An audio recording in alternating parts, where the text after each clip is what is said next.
श्री राधा कृष्णाय नमः। तारकासुर के जन्म की कथा। तारक की तपस्या, उसके द्वारा देवताओं की पराजय और ब्रह्मा जी का देवताओं को सांत्वना देना। भीष्म जी ने पूछा, हे ब्राह्मण, अत्यंत बलवान तारक नाम के दैत्य की उत्पत्ति कैसे हुई? कार्तिकेय जी ने उस महान असुर का संहार किस प्रकार किया? भगवान रुद्र को उमा की प्राप्ति किस प्रकार हुई? हे महामुनि, ये सारी बातें जिस प्रकार हुई हो सब मुझे सुनाइए। पुलह जी ने कहा, राजन, जैसे अग्नि से अग्नि प्रकट होती उसी प्रकार दीति के गर्भ से दैत्यों की उत्पत्ति हुई।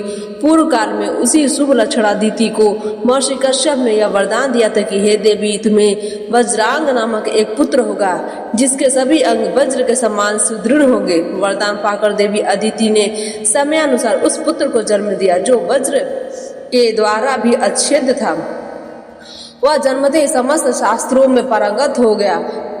उसने बड़ी भक्ति के साथ माता से कहा, माँ, मैं तुम्हारी किस आज्ञा का पालन करूं? यह सुनकर दीति को बड़ा हर्ष हुआ। वह दैत्यराज से बोली, बेटा, इंद्र ने मेरे बहुत से पुत्रों को मौत की घाट उतार दिया, अतः उनका बदला लेने के उद्देश्य से तुम भी इंद्र का वध करने के लिए जाओ। महाबली वज्रांग बहुत अच्छा कहकर स्वर्ग में गया और अमोघ तेज वाले पाश से इंद्र को बांध अपनी माँ के पास ले आया। ठीक उसी तरह जैसे कोई व्याध छोटे से मृग को बांध ले आए, उसी समय ब्रह्मा जी तथा महातपस्वी कश्यप मुनि उस स्थान पर आए जहाँ में दोनों माँ बेटे निर्भय होकर खड़े थे। उन्हें देखकर ब्रह्मा और कश्यप जी ने कहा, हे बेटा, इन्हें छोड़ दो, ये देवताओं के राजा, इन्हें लेकर तुम क्या करोगे? सम्मानित पुरुष का अपमान ही उसका वध कहा गया है। यदि शत्रु अपने शत्रु के हाथ से तुम्हें आ जाए और वह दूसरे के गौरव से छुटकारा पाए तो वह जीता हुआ भी प्रतिदिन चिंता मग्न रहने के कारण मृत्यु के समान हो जाता है। यह सुनकर वज्रांग ने ब्रह्मा जी और कश्यप जी के चरणों में प्रणाम करते हुए कहा, मुझे इंद्र को बांधने से कोई मतलब नहीं है। मैंने तो माता की आज्ञा का पालन किया है। देव, आप देवता और असुरों के भी स्वामी तथा मेरे माननीय प्रतिपितामह है, तो आप ही आज्ञा का पालन करना अवश्य मेरे लिए धर्म है। मैंने इंद्र को मुक्त कर दिया। मेरा मन तपस्या में लगता है, अतः मेरी तपस्या ही निर्विघ्न पूरी हो, यह आशीर्वाद प्रदान कीजिए। ब्रह्मा जी बोले, बस तू मेरी आज्ञा के अधीन रहकर तपस्या करो, तुम्हारे ऊपर कोई आपत्ति नहीं आ सकती। तुमने अपने इस शुद्ध भाव से जन्म का फल प्राप्त कर लिया। यह कहकर ब्रह्मा जी ने बड़े बड़े नेत्रों वाली एक कन्या उत्पन्न की और उसे वज्रांग को पत्नी रूप में अंगीकार करने के लिए दे दिया। उस कन्या का नाम वरांगी बताकर ब्रह्मा जी वहां से चले गए और वज्रांग उसे साथ में तपस्या के लिए वन में चला गया। उस दैत्यराज के नेत्र कमल पत्र के समान विशाल एवं सुंदर थे। उसकी बुद्धि शुद्ध थी तथा वह महान तपस्वी था। उसने 1000 वर्षों तक बाहें ऊपर उठाए खड़े होकर तपस्या की। तदंतर उसने 1000 वर्षों तक पानी के भीतर निवास किया। जल के भीतर प्रवेश कर जाने पर उसकी पत्नी वारांगी, जो बड़ी पतिव्रता थी, उसी सरोवर के तट पर चुपचाप बैठी रही और बिना कुछ खाए पिए घोर तपस्या में प्रवृत्त हो गई। उसके शरीर में महान तेज था। इसी बीच में 1000 वर्षों का समय पूरा हो गया। तब ब्रह्मा जी प्रसन्न होकर उस जलाशय के तट पर आए। वज्रांग से इस प्रकार बोले, हे दीति नंदन, उठो, मैं तुम्हारी सारी कामनाएं पूरी करूंगा। उनके ऐसा कहने पर वज्रांग बोला, भगवान, मेरे हृदय में आसु भाव न हो, मुझे अच्छे लोगों की प्राप्ति हो तथा जब तक यह शरीर है तब तक तपस्या में ही मेरा अनुराग बना रहे। एवं मस्तु कहकर ब्रह्मा जी अपने लोक को चले गए और संयम को स्थिर रखने वाले वज्रांग तपस्या समाप्त होने पर जब घर लौटने की इच्छा करने लगा तब उसे आश्रम में अपनी स्त्री नहीं दिखाई दी। भूख से आकुल होकर उसने पर्वत के घने जंगल में फल मूल लेने के लिए प्रवेश किया। वहां जाकर देखा उसकी पत्नी वृक्ष की ओट में मुंह छिपाए दीन भाव से रो रही है। उसे इस अवस्था में देख दीति कुमार ने सांत्वना देते हुए कहा, कल्याणी, किसने तुम्हारा अपकार करके यमलोक में जाने की इच्छा की है? वज्रांगी बोली, है प्राणनाथ, तुम्हारे जीते जी मेरी दशा अनासी हो रही है। देवराज इंद्र ने भयंकर रूप धारण कर मुझे डराया, आश्रम से बाहर निकाल दिया है, मारा है और घूर कष्ट दिया है। मुझे अपने दुख का अंत नहीं दिखाई देता था, इसलिए मैं प्राण त्याग देने का निश्चय कर चुकी थी। आप एक ऐसा पुत्र दीजिए जो मुझे इस दुख के समुद्र से तार दे। वज्रांगी के ऐसा कहने पर दैत्यराज वज्रांग ने नेत्र क्रोध से चंचल हो उठे। यद्यपि वह महान असुर देवराज से बदला लेने की पूरी शक्ति रखता था, तथापि उस महाबली ने पुनः तप करने की निश्चय किया। उसका संकल्प जानकर ब्रह्मा जी वहां आया और उसने पूछने लगे, बेटा तुम फिर किस लिए तपस्या करने के लिए उद्यत हो? बजरंग ने कहा, पितामह आपके आज्ञा मानकर समाज से उठने पर मैंने देखा इंद्र ने बजरंगी को बहुत त्रास पहुंचा, अतः यह मुझसे ऐसा पुत्र चाहती है कि जो इसे इस विपद से उबार दे। हे दादाजी, यदि आप मुझ पर संतुष्ट हैं तो मुझे ऐसा पुत्र दीजिए। ब्रह्मा जी बोले, वीर ऐसा ही होगा, अब तुम्हें तपस्या करने की आवश्यकता नहीं, तुम्हारे तारक नाम का एक महाबली पुत्र होगा।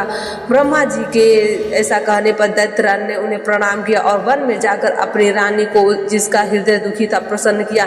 वे दोनों पति पत्नी सफल मनोरथ होकर अपने आश्रम में गए। सुंदरी वारांगी अपने पति के द्वारा स्थापित किए हुए गर्भ को पूरे 1000 वर्ष तक उदर में ही धारण किए रही। इसके बाद उसने पुत्र को जन्म दिया। उस दैत्य के पैदा होते ही सारी पृथ्वी डोलने लगी, सर्वत्र भूकंप होने लगा, महासागर विक्षुब्ध हो उठे। वारांगी पुत्र को देखकर हर्ष से भर गई। दैत्यराज तारक जन्मते ही भयंकर पराक्रमी हो गया। कुंजब और महिष आदि मुख्य असुरों ने मिलकर उसे राजा के पद पर अभिषिक्त कर दिया। दैत्यों का महान साम्राज्य प्राप्त करके दानव श्रेष्ठ तारक ने कहा, महाबली असुरों और दानव, तुम सब लोग मेरी बात सुनो। देवगण हम लोगों के वंश का नाश करने वाले हैं। जन्मगत स्वभाव से ही उनके साथ हमारा अटूट वैर बढ़ा हुआ है, अतः हम सब लोग देवताओं का दमन करने के लिए तपस्या करेंगे।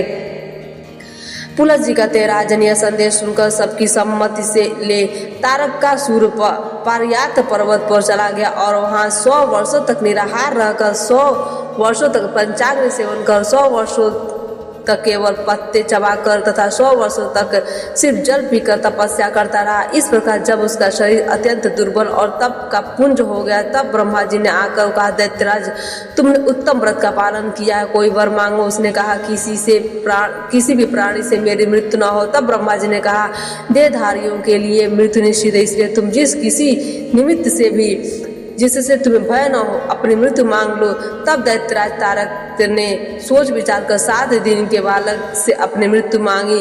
उस समय वह महान असुर घमंड से मोहित हो रहा था। ब्रह्मा जी तथास्तु कहकर अपने धाम को चले और दैत्य अपने घर लौट गया। वहां जाकर उसने अपने मंत्रियों से कहा, तुम लोग शीघ्र ही मेरी सेना तैयार करो। ग्रसन नाम का दानव दैत्यराज तारक का सेनापति था। उसने स्वामी की बात सुनकर बहुत बड़ी सेना तैयार की। गंभीर स्वर में रणभेरी बजाकर उसने तुरंत ही बड़े बड़े दैत्यों को एकत्रित किया, जिसमें एक दैत्य प्रचंड पराक्रमी होने के साथ साथ 10 करोड़ दैत्यों का युद्धपति था। जम्भ नामक दैत्य उन सब का अगुआ था और कुंजब उसके पीछे चलने वाला था। इनके सिवा महिष, गुंजर, मेघ, काल निमि, मंथन, जंभक और शुभ भी प्रधान थे। इस प्रकार 10 दैत्यपति सेना नायक थे। उनके अतिरिक्त और भी सैकड़ों ऐसे दानव थे जो अपनी भुजाओं पर पृथ्वी को तोलने की शक्ति रखते थे।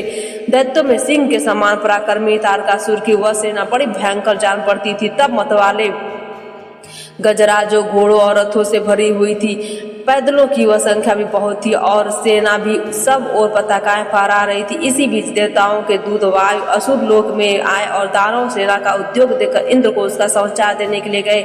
देव सभा में पहुंचकर उन्होंने देवताओं के बीच में इस नई घटना का हाल सुना। उसे सुनकर महाबाहु देवराज की आंखें बंद करके बृहस्पति जी से कहा, गुरुदेव, इस समय देवताओं के सामने दानवों के साथ घोर संग्राम का अवसर उपस्थित होना चाहता है।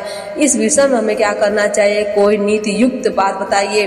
बृहस्पति जी बोले, हे सुरश्रेष्ठ, साम नीति और चतुरंगिनी सेना, ये ही 2 विजय लाभिलासी वीरों की सफलता के साधन सुने गए हैं। ये ही सनातन रक्षा कवच है। नीति के 4 अंग है, साम, भेद, दान और दंड। यदि आक्रमण करने वाले शत्रु लोभी हो तो उन पर साम नीति का प्रभाव नहीं पड़ता है। यदि वे एक मत के असंगठित हो तो उसमें फूट भी नहीं डाली जा सकती। जो बलपूर्वक सर्वस्व छीन लेने की शक्ति रखते हैं, उनके प्रति दान नीति के प्रयोग से भी सफलता नहीं मिलती। अतः अब यहाँ एक ही उपाय शेष रह जाता है, वह है दंड। यदि आप लोगों को जचे तो दंड का ही प्रयोग करें। बृहस्पति जी ऐसा कहने पर इंद्र ने अपने कर्तव्य का निश्चय करके देवताओं की सभा इस प्रकार कहा, हे स्वर्गवासियों, सावधान होकर मेरी बात सुनो। इस समय युद्ध के लिए उद्योग करना ही उचित है, अतः मेरी सेना तैयार की जाए। यमराज को सेनापति बनाकर संपूर्ण देवता शीघ्र ही संग्राम के लिए निकले। यह सुनकर प्रधान देवता कवच बांधकर तैयार हो गए। मातली ने देवराज का दुर्जय रथ जोत कर खड़ा किया। यमराज भैंसे पर सवार हो सेना के आगे खड़े हुए। वे अपने प्रचंड किंकरों द्वारा सब ओर से घिरे हुए थे। अग्नि, वायु, वरुण, कुबेर, चंद्रमा तथा आदित्य सब लोग युद्ध के लिए उपस्थित हुए। देवताओं की वह सेना तीनों लोकों के लिए दुर्जय थी। उसमें 33 करोड़ देवता एकत्रित थे। तदंतर युद्ध आरंभ हुआ। अश्विनी कुमार, मरुदगण, साध्यगण, इंद्र, यक्ष और गंधर्वीय सभी महाबली एक साथ मिलकर दैत्यराज तारक पर प्रहार करने लगे। उन सबके हाथों में नाना प्रकार के दिव्यास्त्र थे, परंतु तारकासुर का शरीर वज्र एवं पर्वत के समान सुदृढ़ था। देवताओं के हथियार उस पर काम नहीं करते थे। उन्हें प्रहार करते देख दानवराज तारक रथ से कूद पड़ा और करोड़ों देवताओं को उसने अपने हाथों के पृष्ठभाग से ही मार गिराया। यह देखकर देवताओं की बीच बची खुची सेना भयभीत हो उठी और युद्ध की सामग्री वहीं छोड़कर चारों दिशाओं में भाग गई। ऐसी परिस्थिति में पड़ जाने पर देवताओं के हृदय में बड़ा दुख हुआ और वे जगत गुरु ब्रह्मा जी के शरण में जाकर सुंदर अक्षरों से युक्त वाक्यों द्वारा उनकी स्तुति करने लगे। देवता बोले, हे सत्व मूर्ते, आप प्रणव रूप है, अनंत भेदों से युक्त जो यह विश्व है, उनके अंकुर आदि की उत्पत्ति के लिए आप सबसे पहले ब्रह्मा रूप में प्रकट हुए हैं। तदंतर इस जगत की रक्षा के लिए सत्वगुण के मूलभूत विष्णु के से स्थित हुए हैं। इसके बाद इसके संहार की इच्छा से अपने रुद्र रूप धारण किया। इस प्रकार एक होकर भी त्रिविध रूप धारण करने वाले आप परमात्मा को नमस्कार है। जगत में जितने भी स्थूल पदार्थ है उन सबके आदि कारण आप ही, अतः आपने अपने ही महिमा से सोच विचार कर हम देवताओं का नाम निर्देश किया है। साथ ही इस ब्रह्मांड के 2 भाग करके ऊर्ध्व लोक को आकाश में तथा अधर लोक को पृथ्वी पर भी उनके भीतर स्थापित किया है। इसमें हमें यह जान पड़ता है कि विश्व का सारा अवकाश आपने ही बनाया है। आप देह के भीतर रहने वाले अंतर्यामी पुरुष है। आपके शरीर से ही देवताओं का प्राकट हुआ। आकाश आपका मस्तक, चंद्रमा और सूर्य नेत्र, सर्पों का समुदाय, केश और दिशाएं कानों के छिद्र है। यज्ञ आपका शरीर, नदियां संदिग्ध स्थान, पृथ्वी, चरण और समुद्र उदर है। भगवान आप भक्तों को शरण देने वाले, आपद से बचाने वाले तथा उनकी रक्षा करने वाले हैं। आप सबके ध्यान के विषय है। आपके स्वरूप का अंत नहीं है। देवताओं की इस प्रकार स्तुति करने पर ब्रह्मा जी बहुत प्रसन्न। उन्होंने बाएं हाथ से वरद मुद्रा का प्रदर्शन करते हुए देवताओं से कहा, हे देवर, तुम्हारा तेज किसने छीन लिया है? तुम आज ऐसे हो रहे हो मानो तुम में अब कुछ भी करने की शक्ति नहीं रह गई है। तुम्हारी कांति किसने हर ली है? ब्रह्मा जी के इस प्रकार पूछने पर देवताओं ने वायु को उत्तर देने के लिए कहा। उनसे प्रेरित होकर वायु ने कहा, भगवान आप चराचर जगत की सारी बातें जानते हैं, आपसे क्या छिपा है? सैकड़ों दैत्यों ने मिलकर इंद्र आदि बलिष्ठ देवताओं को भी बलपूर्वक परास्त कर दिया है। आपके आदेश से स्वर्ग लोक सदा ही यज्ञ भोगी देवताओं के अधिकार में रहता आया है, परंतु इस समय तारकासुर ने देवताओं का सारा विमान समूह छीनकर उसे दुर्लभ कर दिया है। देवताओं के निवास स्थान जिस मेरु पर्वत को आपने संपूर्ण पर्वतों का राजा मानकर उसे सब प्रकार के गुणों में बढ़ा चढ़ाकर यज्ञों से विभूषित तथा आकाश में विग्रहों और नक्षत्रों की गति का सीमा पर देश बना रखा था, उसी को उस दानव ने अपने निवास और विहार के लिए उपयोगी बनाने के उद्देश्य से परिष्कृत किया है। उसके शिखरों में आवश्यक परिवर्तन और सुधार किया है। इस प्रकार उसकी सारी उदंडता मैंने बताई है। अब आप ही हमारी गति है। जो कहकर वायु देवता चुप हो गए। तब ब्रह्मा जी ने कहा, देवताओं, तारक नाम का दैत्य देवता और असुर सबके लिए अवध्य है, जिसके द्वारा उसका वध हो सकता है। वह पुरुष अभी तक त्रिलोकी में पैदा ही नहीं हुआ है। तारकासुर तपस्या कर रहा था, उसमें मैंने वरदान दे उसे अनुकूल बना और तपस्या से रोका। उस दैत्य ने 7 दिन के बालक को अपनी मृत्यु होने का वरदान मांगा था। 7 दिन का वही बालक उसे मार सकता है जो भगवान शंकर के वीर्य से उत्पन्न हो। हिमालय की कन्या जो उमा देवी होगी, उसके गर्भ से उत्पन्न पुत्र अरुणी से प्रकट होने वाले अग्निदेव की भांति तेजस्वी होगा। अतः भगवान शंकर के अंश से उमा देवी जिस पुत्र को जन्म देगी उसका सामना करने पर तारकासुर नष्ट हो जाएगा। ब्रह्मा जी के ऐसा कहने पर देवता उन्हें प्रणाम करके अपने अपने स्थान को चले गए। आज की कथा यहीं पर समाप्त होती है।